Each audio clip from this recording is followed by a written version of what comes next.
Hello Internet, I'm Jackie Fox. Today I'm going to be reading another chapter of Final Fantasy and Philosophy. This is going to be Chapter 9, which is the beginning of Side Quests of the Enlightened, and it is on Shinto and alien influences in Final Fantasy VII, which I think is really fascinating because usually when I hear, even going through this book, when people talk about the philosophical underpinning of Final Fantasy in general, or really all JRPGs, we talk about the European aspects and not the Japanese aspects necessarily, so I'm fascinated to hear what Jonah Metropolis has to say. That was a scream from this planet. Didn't you hear it? As if to say, I hurt, I suffer. Bugenhagen. An alien entity threatens the world of Final Fantasy VII, and its influences have permeated the lives of all of its characters. Having been exposed to this alien entity, Shinra, the massive corporation doubling as a plutocratic hegemony, begins to extract Mako, the planet's spirit energy, seeking the Promised Land, a place full of Mako energy. Unfortunately, Shinra's actions threaten the planet and all planetary life. From the very beginning of this game, the main characters identified themselves as renegades bent on saving the planet by committing acts of eco-terrorism, such as blowing up power plants, in order to destabilize Shinra. While going green is certainly all the rage these days, why would Sakaguchi Harunobu and Kitase Yoshinori, the game's designers, create characters who rage against the energy infrastructure on which a video game depends? Though the game's imagined world ultimately reflects ecological concerns in the real world, it does not simply reject all notions of technological development.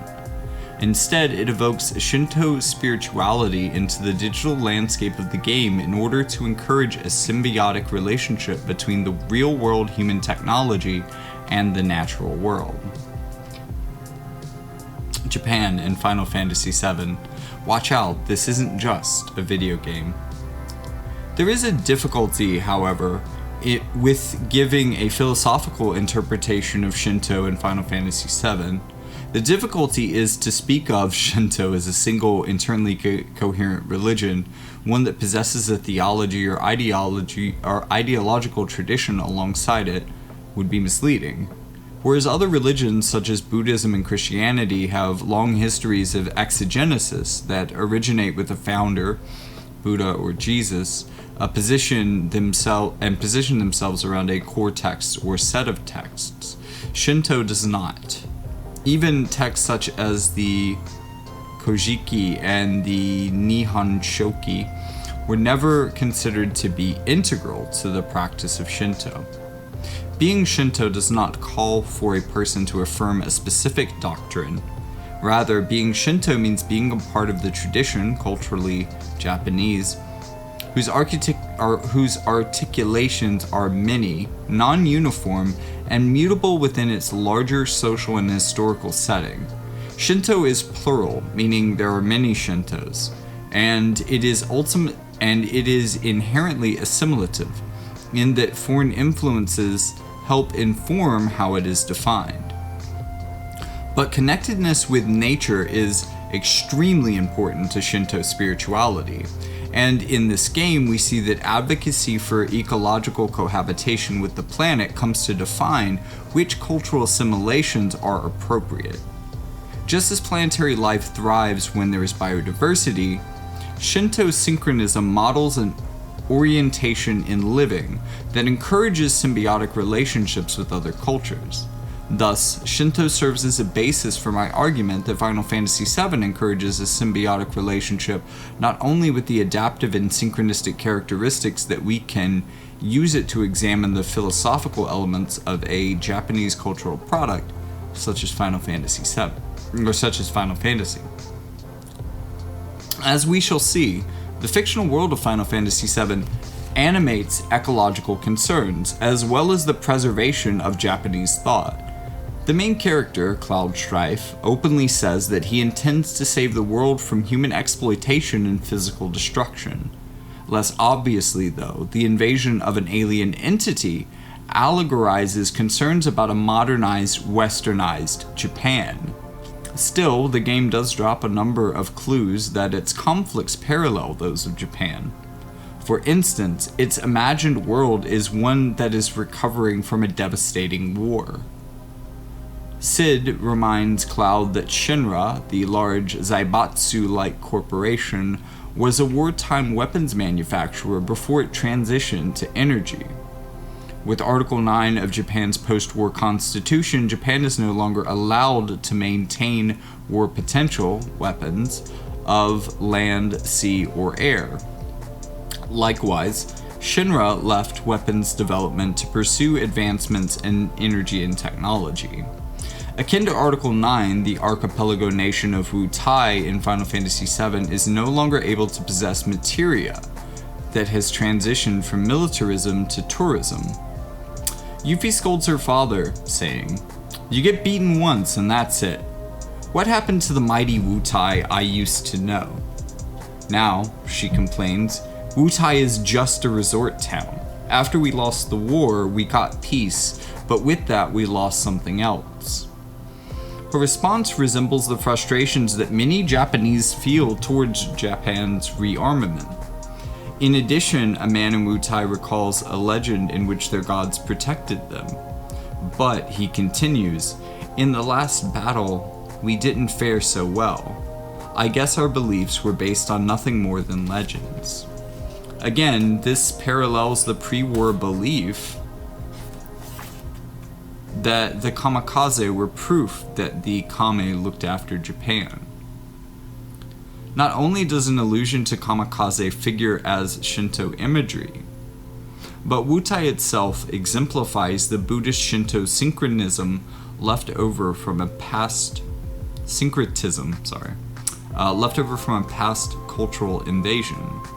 Mount Wutai, located in China, is where Innin, a Japanese Buddhist priest of the 9th century, studied with Fashao, whose name resembles Dachau in Final Fantasy VII. There, yeah. Oh man, those beans scare me. Okay, before he returned to Japan with new forms of Buddhism. So, although the game takes place in a fictional world, we should not hesitate to think of its philosophical dilemmas as Japan's. Some images in the game that have meaning outside of their Shinto context. The idea that Aerith speaks with the spirits of her ancestors, the ancients, for instance, is not necessarily unique to Japan. Yet it certainly has a particular resonance with Shinto ancestor worship. Similarly, while many traditions have water purification rituals, we should first associate those seen in the film Final Fantasy VII Advent Children with Japanese spirituality. Final Fantasy VII is a cultural product, and its Japanese creators are, regardless of how they might define themselves, participants in a Japanese Shinto value orientation. As Ben Horigian, man, I'm pronouncing people's names really badly today, I guess, observed in his responsive essay to Totalitizing Discourses on Video Games, violence and antisocial behavior in Final Fantasy VI through VIII cannot be separated from their manifestation in Japanese society. The games both reflect it and reflect on it. Likewise, Final Fantasy VII violence against what is identifiably alien reflects on the notion that Shinto is a cultural value orientation that undergoes change when it comes into contact with foreign cultures. To clarify, reactions to modernization are not altogether unique to Japan. In fact, they strongly resonate with the global modern subject that copes with cross-cultural exchange. Final Fantasy VII and Shinto are not xenophobic, though one kind of Shinto, state Shinto, historically was. Still, by animating aspects of Shinto thought, Final Fantasy VII enacts the conflict that emerged when Western economic and religious influences and modernization were introduced to Japan. In this sense, we can observe the game's conflict in two ways: as a metaphor for real-world ecology, saving the game's digital landscape from extreme technologization as representing concerns in real-world ecology, and allegorically, in that its characters must come to terms with an invading alien presence. That presence, Genova, figures as the introduction of Western Judeo-Christian ideology to the Japanese spirit, Yamato Damashi. The game's conclusion proposes that a solution to these two conflicts involves an assimilation of Western and modernized ideologies that is mediated by a Shinto respect for a spiritually infused planet. Going Kame, Going Green. Understanding the terms Kame and Sumi will help us perceive the Shinto elements of Final Fantasy VII. Each term was notoriously difficult to translate, so I will attempt to describe concepts that surround them. We shall see that as ideas, they pervade most aspects of the game. To begin with, Kame is most often translated as deity, yet there are many instances where Kame defies English definitions of deity. Floyd Hyatt Ross in Shinto, The Way of Japan, described Kame as that which is everywhere present in varying degrees, and it stands for that which is not entirely present or visible to people. In this sense, Kame is like a spiritual energy that permeates all matter. Kame is in nature, and man is in nature also, and Kame is in man. Although Kame can be very specific at times, almost like a deity, when it is the notion that Kame is a spiritual presence that I would like to borrow. When Thomas Kasulis said in Shinto The Way Home, as a human in the land of Kame, one is a portion of the sacred, one is an intrinsic part of the Kame-filled world. We can immediately recall Bugenhagen's description of spirit energy in the life stream from Final Fantasy VII. He says, spirit energy makes all things possible. Trees, birds, and humans. Not just living things, but spirit energy makes it possible for planets to be planets.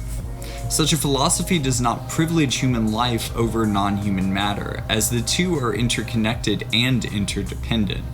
As Ross argued, everything is divine, Kame-like. If one chooses to follow the path to this presence, he or she walks the path of the Kame, Kame no Michi.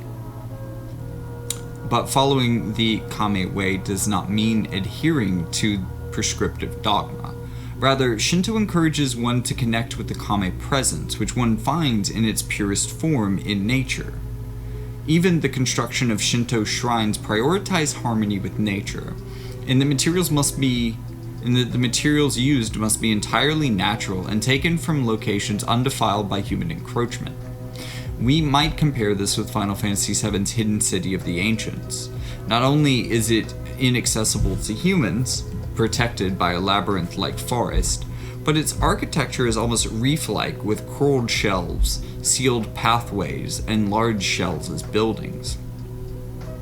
The game's cinematography captures the presence of a Kame-filled world by exposing the player to the natural world's transcendence. Whether it is the Nebel Mountains with natural materia springs, Gaia's cliff with its inhospitable temperatures or spectacular vistas, or a giant condor that expires upon the birth of its offspring, the characters witness many natural processes that leave them speechless. And whenever something threatens the purity of these natural things, Cloud and his buddies mobilize to protect them.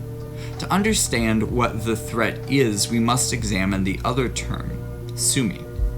Sumi is often translated as sin, for it refers to what is impure or tainted.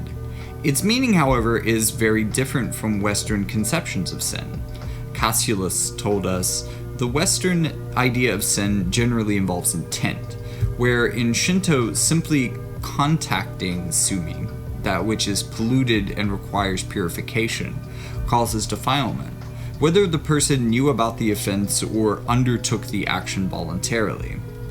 The interesting distinction is that intent does not necessarily play into who might be affected by Tsume. Sephiroth, Shinra, and other enemies in the game, as it turns out, are enemies in that they have at some point come in contact, either directly or indirectly, with the polluting force, Jenova. Even Cloud behaves like an enemy at various points, having been exposed directly to Jenova in Professor Hojo's lab. Jenova acts as Sumi, in that it is foreign to the planet, and spurs those with whom it comes in contact to behave badly, and out of harmony with nature. To describe the alien Jenova's arrival from space 2,000 years earlier, the game uses a metaphor of disease, defilement. At first, Jenova's arrival alerted the Cetra, or the Ancients, on impact by making a large wound. And then, as Afalna relates, he first approached us as a friend, deceived them, and finally gave them the virus. The Cetra were attacked by the virus and went mad, transforming into monsters. He approached the other Cetra clans, infecting them with the virus. Ever since, Jenova has sought to take over the planet's life stream, or its Kame presence. Immediately after Professor Gast of Shinra rediscovers Jenova, the use of Mako Reactor 1 is approved for use, connecting the alien influence to the development of industrialized capitalism and the over-technologization that endangers the planet. The planet continues to live, but it is forever changed. Inside our bodies, says Vincent Valentine in Advent Children, we all have a current like the life stream. When alien matter infests the body, this current is what fights it off. Geostigma is what happens when the body overcompensates for its unwelcome guest. Just as in the game, the conflict arises when something alien disrupts the natural processes of a body. When the body is tainted by this defilement, it behaves in a way that challenge the planet's life stream, Kame. Kadaj says, "Mother gave me a very special gift, the power to fight against a planet that torments its people. She gave this gift to all of her children. You and I are brethren, brothers and sisters chosen when we inherited Mother's mimetic legacy through the life stream. But the planet doesn't like that. It's trying to hold us back. That's why it's been racking our bodies with pain, filling our hearts with doubt. I will heal you, and then we will go to the Mother. We will go as a family, and we will strike back at the planet." Kadaj proceeds to visually demonstrate the process of defilement by stepping into a pool of water, causing it to turn black. He then instructs the children to drink the water, transmitting the defilement to them and exacerbating their geostigma. As previously mentioned, the way one recovers from Sume is by undergoing a purification ritual. Although there are lots of different kinds of rituals, the one that is most often practiced is purification by water. It can be as simple as washing one's mouth out in a special well, or as complicated as misoji, walking into a pool of water under a sacred waterfall. In Advent Children, the characters purify themselves of geostigma by performing a water ritual. As they come into the contact with the life stream water, their scarring instantly disappears. By linking the life stream to the purification of Jenova's influence, the mythology of Final Fantasy VII advocates an ecologically Shinto conscientiousness actually, as a solution for over-technologization. Sume as cultural invasion. The expulsion edict of 1825, issued by Japan's government, commanded that any foreign ship approaching the land should be fired upon, no questions asked. Prior to this, Japanese thinkers defended national traditions such as the imperial line, but concepts such as sono joi, revere the emperor, expel the barbarian, evolved from being merely symbolic to ideologically axiomatic. The state began to define Japanese with this xenophobic ideology. The state began to define being Japanese with this xenophobic ideology. Although the causes for this kind of thinking are complex, it's clear they developed out of an increasing exposure to Western influences. Western philosophical constructs such as capitalism and expansionism began to spread in Japan, upsetting the existing feudal system. But it was Christianity that many Japanese feared most. The Mito scholar Aizawa Seishisai, who pioneered the concept of sonojoi, asked in new theses, why are Western barbarians able to enlarge their territories and fulfill their every desire? Does their wisdom and courage exceed that of ordinary men? Hardly. Christianity is the sole key to their success. It is truly an evil and base religion, barely worth discussing. Based. As Bob Tadashi Wakabayashi. Wow.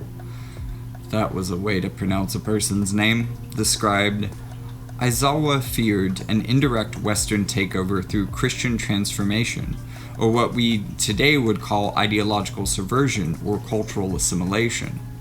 And speaking to the political leaders of Japan, Aizawa used metaphors of disease to warn them of these barbarians' cunning designs. In the same way that a fauna uses the language of disease to describe Genova, whose name resembles the Judeo-Christian name for God, Jehovah, and whose 2,000-year-old arrival pairs up with the beginning of Christianity. So, too, Aizawa spoke of the Christians as an ideological plague. They, Christians, win a reputation for benevolence by performing small acts of kindness temporarily to peoples they seek to conquer.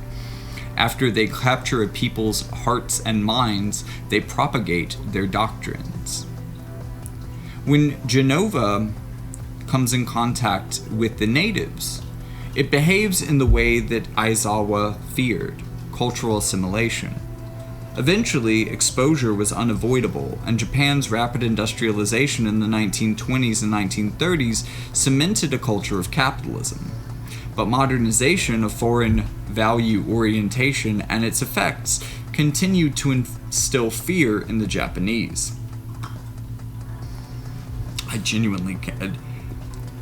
Harry Harutunian, I guess. Harutunian, yeah, there's no other way to pronounce it. Harry Harutunian wrote that modernism in Japan sought, therefore, to resist the culture of capitalism, and an emerging modern life that was constantly being buffeted by a process of revolutionizing production, chronic civil strife, and social and economic uncertainty. But in the battle against this foreign influence and culture of capitalism, radical Japanese thinkers ultimately betrayed the traditional values that they sought to restore.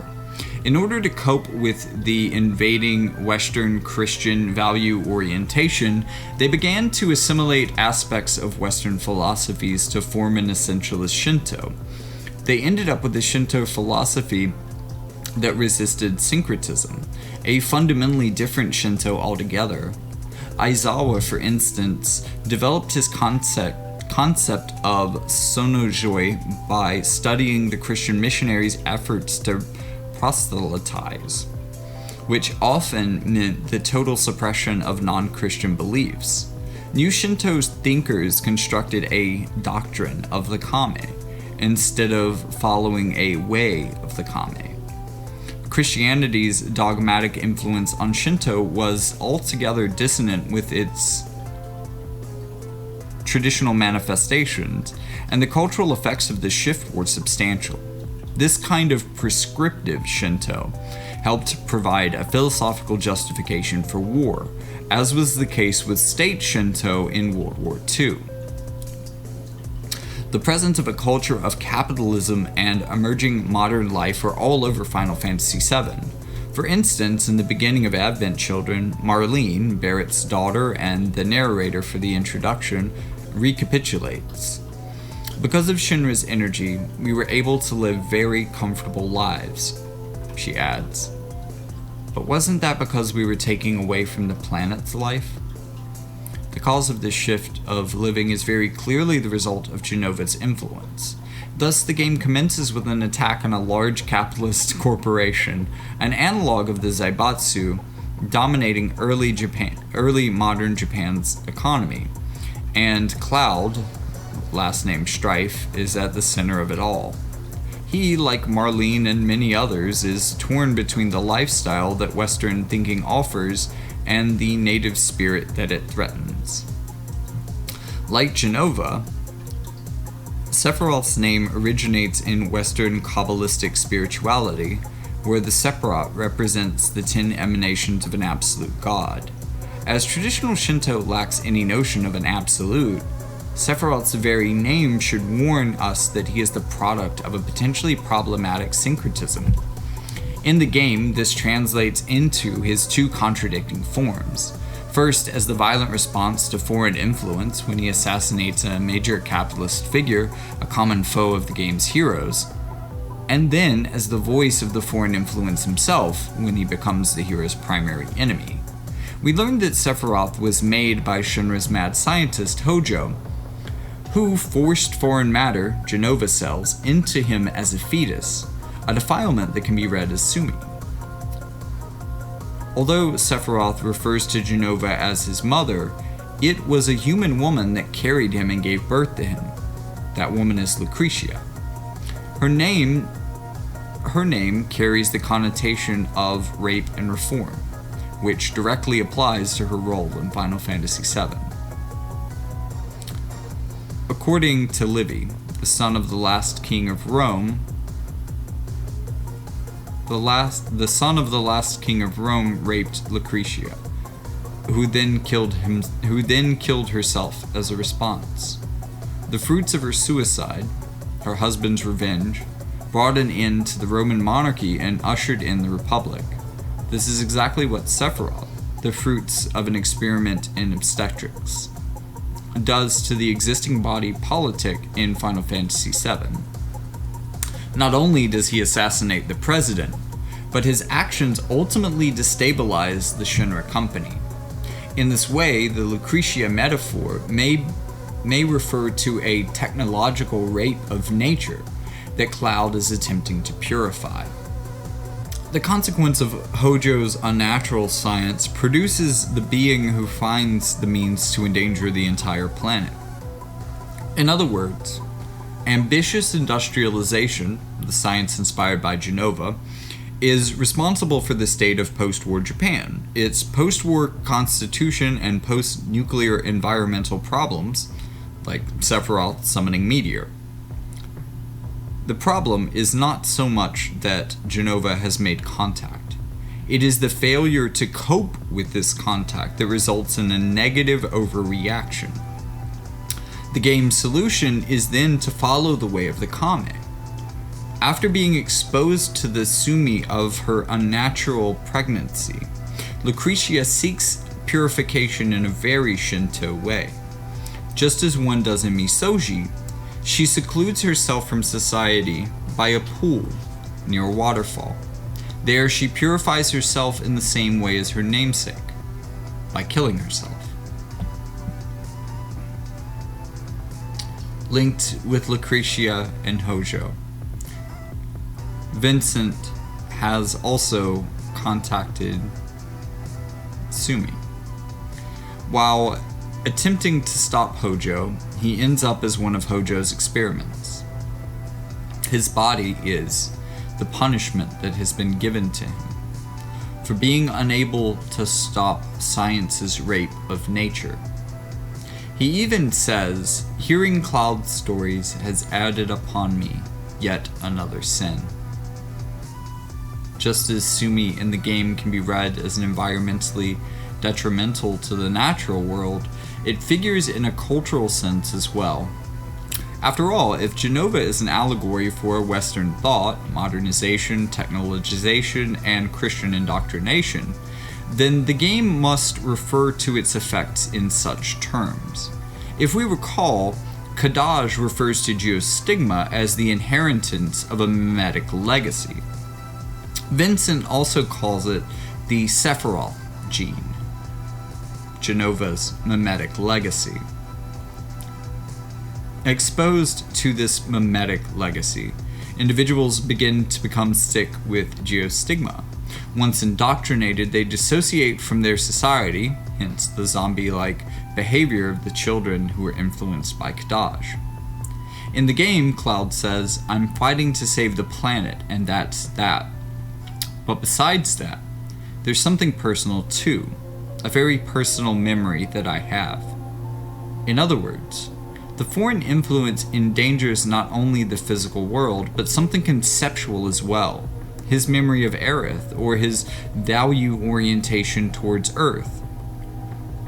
Sephiroth's insistence that he will never be a memory suggests that in the view of the game, cultural exchange can produce potentially permanent side effects. Responses to a foreign matter. Both Final Fantasy VII and Advent Children portray a number of solutions to the conflict caused by foreign invasion, but like essentialist revisions of Shinto, many of them are unproductive. Barrett will later condemn his early eco-terrorism, confessing that wasn't the right way to do things. Even geostigma, as Vincent describes it, is an overreaction to the presence of alien matter. Perhaps the most dramatic reaction is Sephiroth's assassination of President Shinra, Final Fantasy VII's embodiment of capitalist villainy. President Shinra tells Barrett, "These days, all it takes for your dreams to come true is money and power." Not only does President Shinra destroy an entire slum, but he looks down on the destruction from a penthouse godlike view. An excerpt of Joseph Haydn's The Creation plays in the background. The particular excerpt we hear involves Adam and Eve telling nature that it shall echo in their sung praise of God's creation.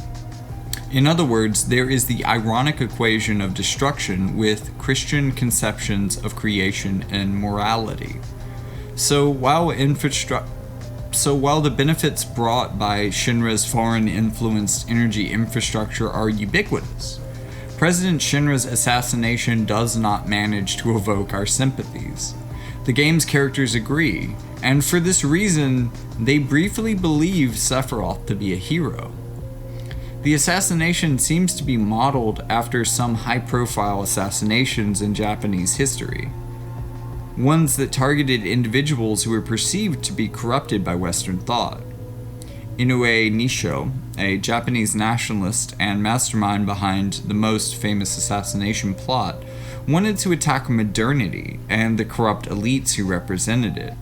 He believed, as Stephen Large wrote, that if only the Japanese, who had been led astray by the fallacious distinctions arising from Western reason and logic, could awaken to the intuitive truth that all things in the universe were one, they would be empowered by this great life force, Daiseme, to perform their historic mission. Although this sounds like Shinto, it's really a distorted Buddhism bent on violent reform. The key here is that, like Inoue, Sephiroth attributes social problems to modernity. Inoue accused the corrupt elites of sacrificing the public welfare for their own wealth, and Sephiroth blames modernity on Cloud's ancestors. Inoue and Sephiroth may succeed in affecting the history of Japan and the world of Final Fantasy VII respectively, but their essentialist philosophies fail to replace the more syncretic ones that underpin them. We've already discussed some characteristically Shinto solutions in the world of Final Fantasy VII, such as purification imagery in the curing of the children of geostigma and Lucretia's withdrawing to the waterfall. It's not until the last 2 minutes of Final Fantasy VII that we see the game's most successful and overtly Shinto solution. Right when all of the heroes' efforts seem in vain, wisps of the life stream steadily and unassumingly emerge from all over the surface of the planet and head towards the disaster that's about to take place. The image is one of convergence and neutralization, not destruction and victory of one power over another. As three different forces, Lifestream, Meteor, and Holy converge, the same image of Aerith's face from the beginning of the game flashes across the screen, suggesting that the way of the Earth, as Aerith's name shares a phonetic correspondence with the word Earth, mediates this convergence. We see her mediation, like Shinto, is not articulated, but simply lived. Because Lifestream permeates the planet, it resembles Shinto's idea of a kame-filled world. The problem comes when scientists and politicians disregard the Shinto notion of a kame-filled world in pursuit of selfish goals.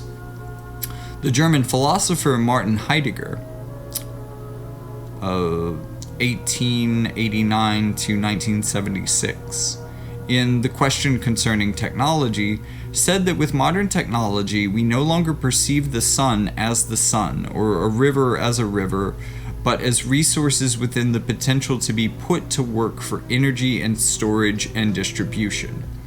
Perhaps this is why one of Shinra's chief advisors takes Heidegger's name. By forsaking nature's sacredness, these individuals birth mutations such as the monsters in Nibelheim, the Sephiroth clones, the Sephiroth himself. In one manifestation, Sephiroth is a distorted angel with a wing for an arm.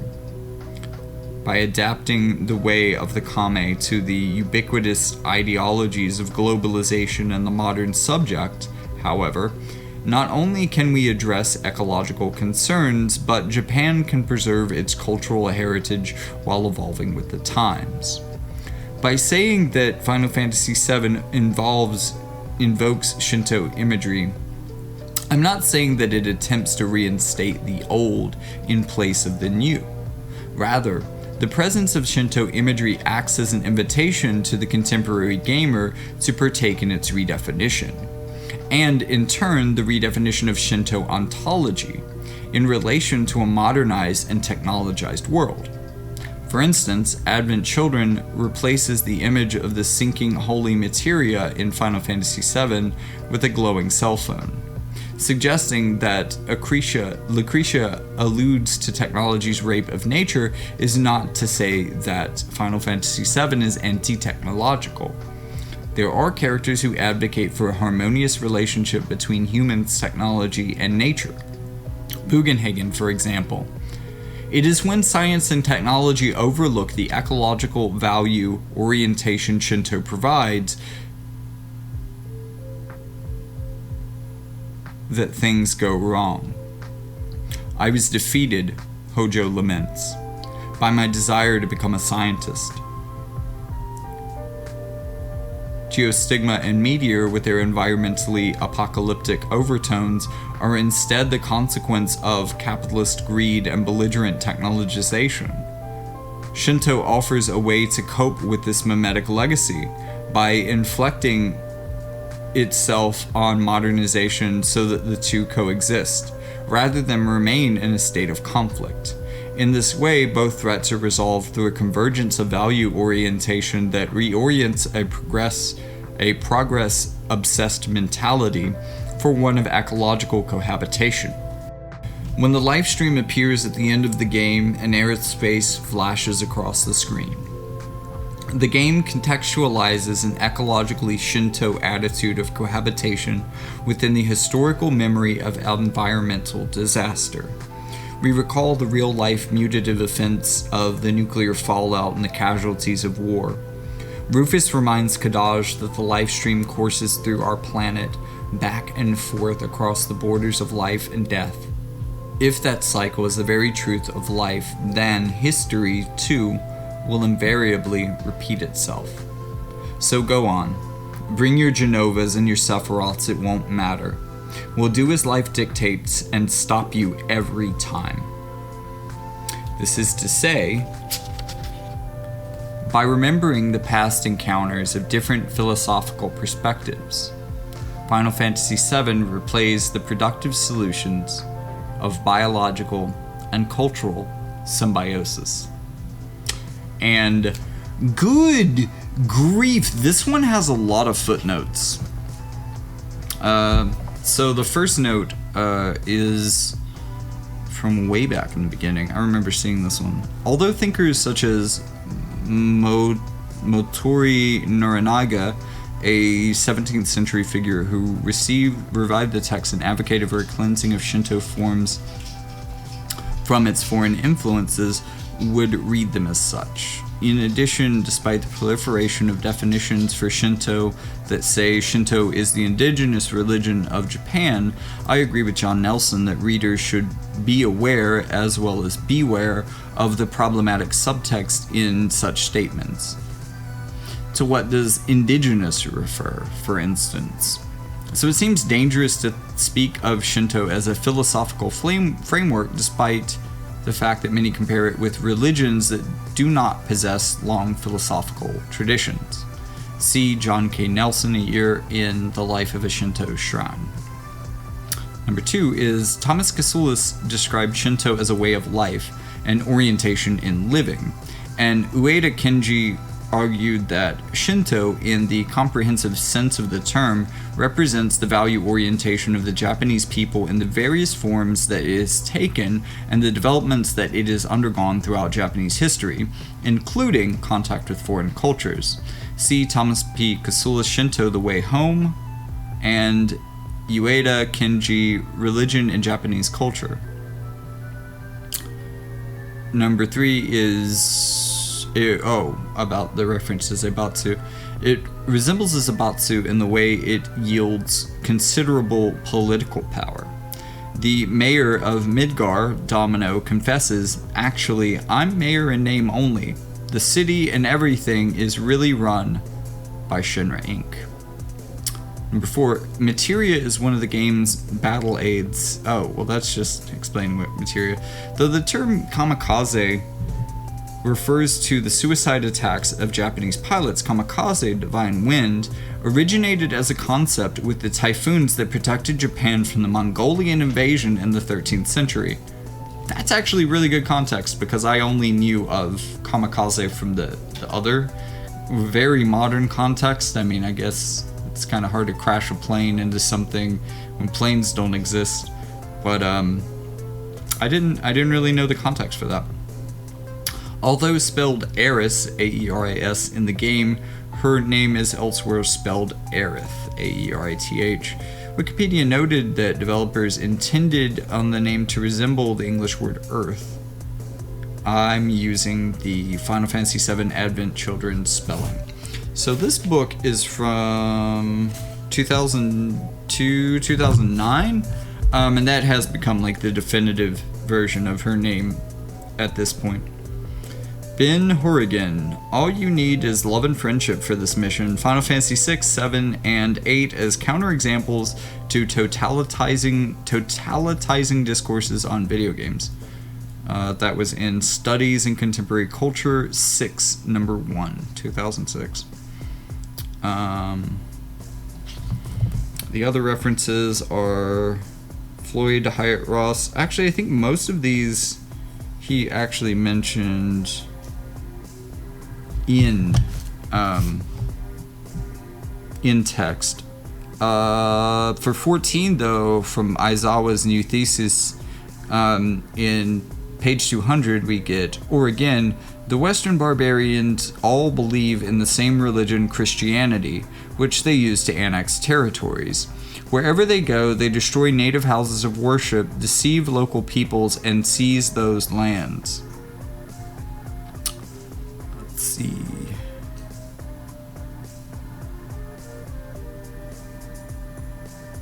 Uh, 18. Sephiroth says, they took that which the Cetra and the planet had made without giving back one whit in return. Those are your ancestors. Sephiroth's story changes over the game, but it is interesting to note that it begins with an incorrect, idealized vision of the past. And then 19, it is also likely this mentality that gives Shinra its name. Rather than follow the divine way, Shinto, it seeks to capture the divine, Shinra. Interesting. Okay, so that is... I'm actually surprised at how much, again, only knowing a lot of the Eastern philosophy, only knowing a lot of the Western philosophy, and like, I did pretty well identify a lot of the Western elements that were being mashed into it, because that's what I'm more familiar with, but I mean, I recognized a lot of the Shinto elements, but not as such, you know, in some ways it felt like the secret sauce that made Final Fantasy VII so interesting to me, I guess, was all the elements that I just described there. So it's fascinating to know just how on the nose they are from Japanese history and Shinto, and that I wasn't off base with it being pretty anti-capitalist in nature and also kind of anti-Western in a lot of ways.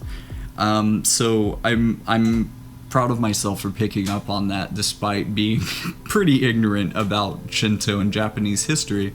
So if you are also ignorant about Shinto and Japanese history, I hope that this particular episode of Moogle Philosophy has brought you a little bit further in that respect. So with that being said, I hope you turn into the next one, and you know, while you're at it, while you're here, you can just scroll down a little bit, click that link in the description.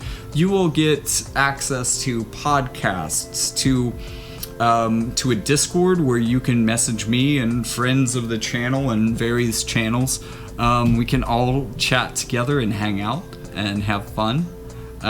There's games to be played. There's all sorts of things that we can do. Just follow those links to the Jackie Fox Media Empire, where you'll find videos, podcasts, and even books that I've written, as well as ways to help the channel out. But always, always, always, no matter where you see or hear this, you can always just like and subscribe. That is really the best thing that you could do. But until then, I'll see you in the next one.